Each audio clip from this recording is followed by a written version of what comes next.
click on.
Hi, this is Gabe Newell, and welcome to the Lost Coast. In this tour, we're going to be talking about a new graphics technology we've been developing called High Dynamic Range, or HDR. We'll also be giving you some insight into the design and production challenges we faced during the construction of the Lost Coast. First, a quick explanation of the commentary system. To listen to a commentary node, put your crosshair over the floating commentary symbol and press your Use key. To stop the commentary, put your crosshair over the rotating node and press your Use key again. Some commentary nodes may take control of the game for the purpose of showing something to you. In these cases, simply pressing your Use key will stop the commentary.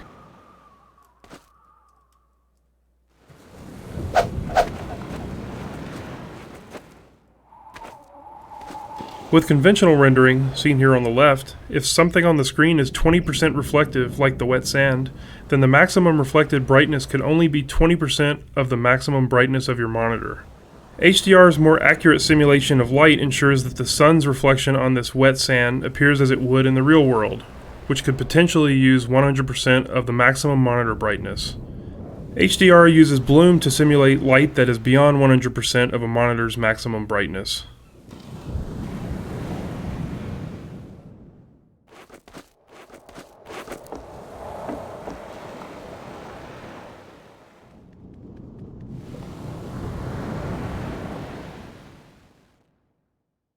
That's a harpoon right there. Big bloody harpoon, holy shit.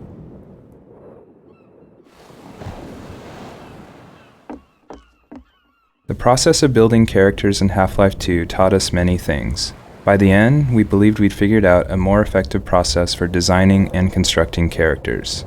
This fisherman is the first character we built using that process. Design-wise, the fisherman was focused on showcasing HDR and the way light falls on human skin. The highlights on his forehead and nose are good examples of specularity on human skin.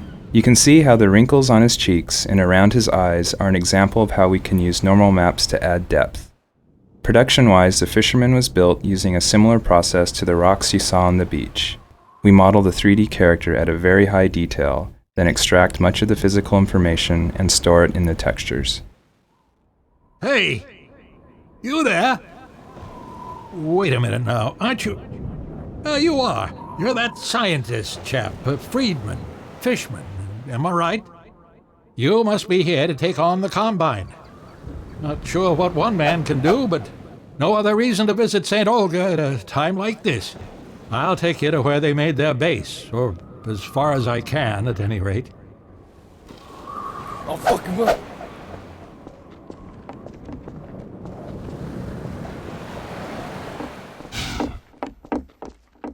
Water presents us with a lot of rendering challenges.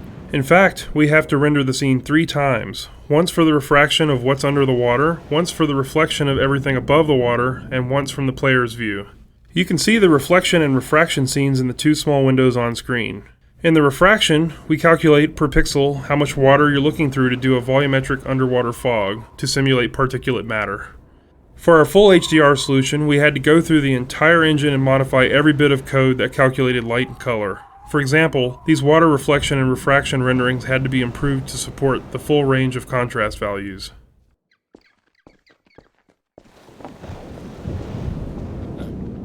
So this is like a this is like a little menu to help you, to show Here, you. now, let me just unlock this gate for you.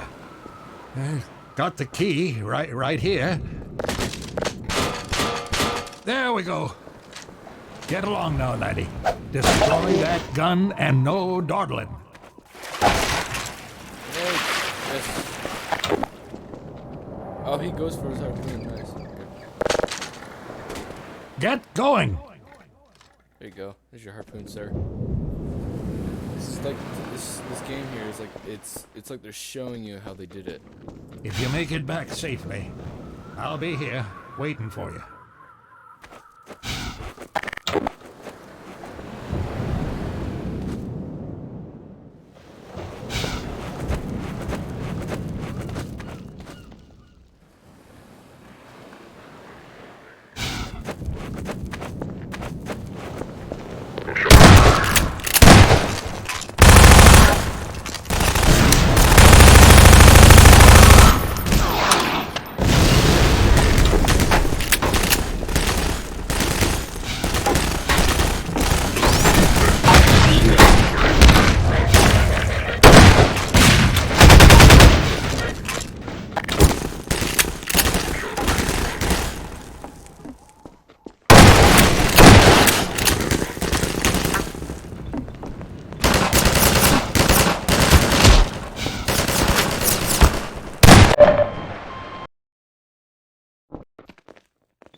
Move, bitch.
one of the features of our HDR solution is dynamic tone mapping.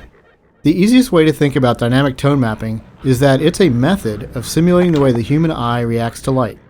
In the real world, you've probably walked into a dark room and noticed your eye adjusting to the darkness, letting you see better after some time. Or you've walked out into a bright day and been blinded by the sun, only to have your eye adjust and allow you to see normally. Your iris is adjusting itself in response to the amount of light hitting your eye. Dynamic tone mapping simulates this by automatically adjusting the exposure of the scene to mimic the behavior of your iris. You can see this as the view moves from the dark tunnel to the bright sun and back again. Here, you can see the way we calculate the amount of light hitting the player's eyes. We take a snapshot of the scene, measure the brightness levels, and then use that to adjust exposure. We consider light at the center of the screen more important than at the edges to better simulate the geometry of the eye. Oh shit, that's actually kind of cool.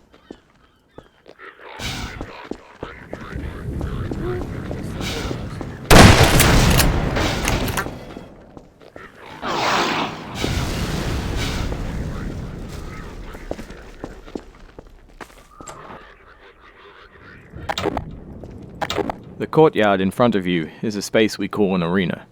Arenas are built to hold the player for a period of time and usually contain combat or some other challenge.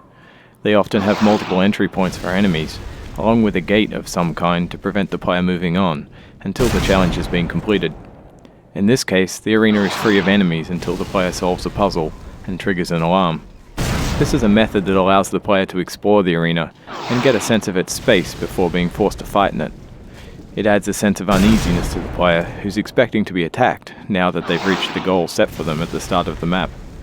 The break in the action here is also a crucial part of the level's pacing. It allows the player to recover and explore the world a little after being attacked on the way up the cliffside. Nice.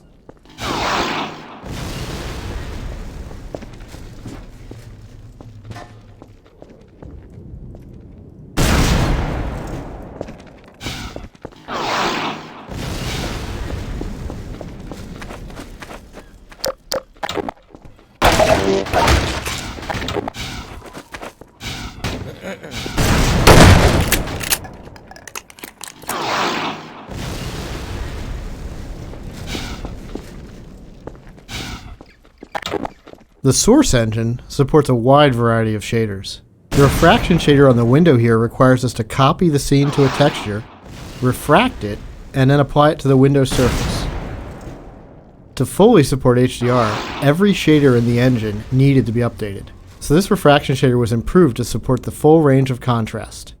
If you viewed the sun through this window, it would be refracted correctly.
We wanted to transition from a bright, wide-open space into a tighter, closed one to showcase HDR's dynamic tone mapping.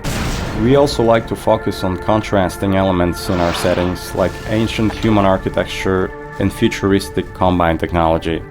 A monastery fit these requirements perfectly. Monasteries are generally isolated, unlit, and built ages ago. They provide a great backdrop for the contrasting combine technology. When we build fictional settings, we try to ground them by basing them off a real-world location. We use this location as a design constraint that forces a logical consistency behind the art choices.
churches are great dramatic spaces. They're often lit naturally with extremes of darkness.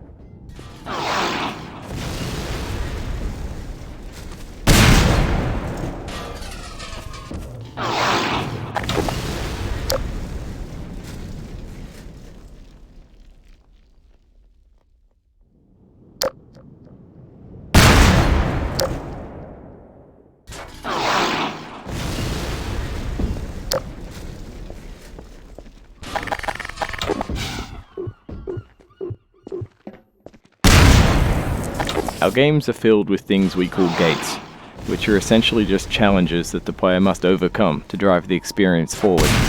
We used a puzzle here since the player has been through combat and exploration recently.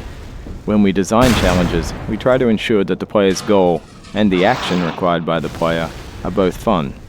It's not hard to create interesting goals for the player, like stopping this machine from shelling the nearby village, but the action required by the player to solve the challenge needs to be fun as well. So instead of something menial, such as hitting an off switch, the player gets to use physics to jam the gun's mechanism and cause it to break.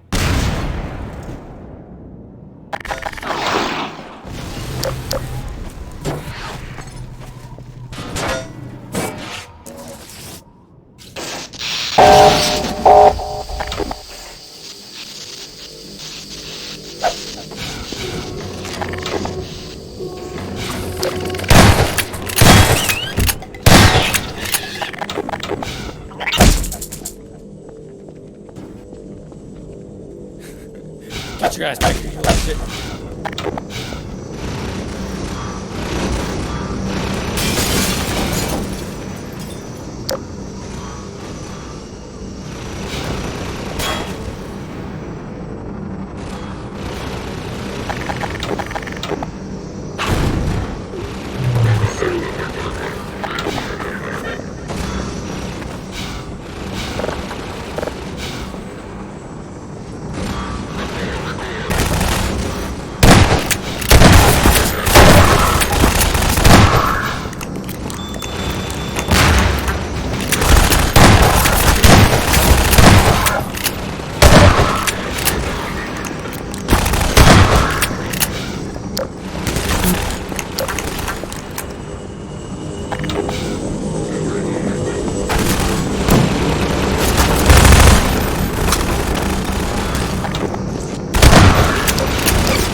This marks the end of the Lost Coast tour. This has been an experiment on our part to see if our community would find it interesting to learn more about our development process. As always, we're interested in your feedback. I can be reached at gaben, Gaben, at valvesoftware.com. If people like this, we'll keep producing this kind of content for all of our games going forward. Thanks for listening.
did it, lad.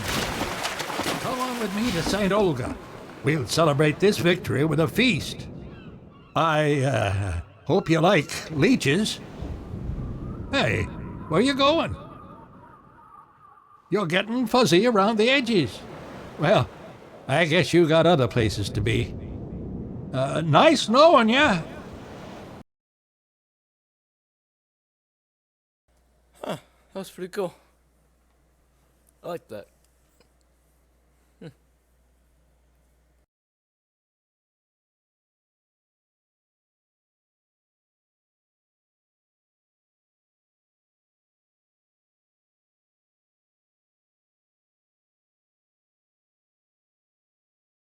Well, I think that's that, and yeah, actually, it feels as if I just came back from Half-Life 2, and I just came back, and I was fighting at this one fight. I just woke up there. Like the fact that I started this by waking up in the water right there, right before the fisherman, right where I dropped. The fact that I woke up there doesn't surprise me to the element of the last time I just played Half-Life 2, which I quote unquote exploded. The fact that I quote unquote exploded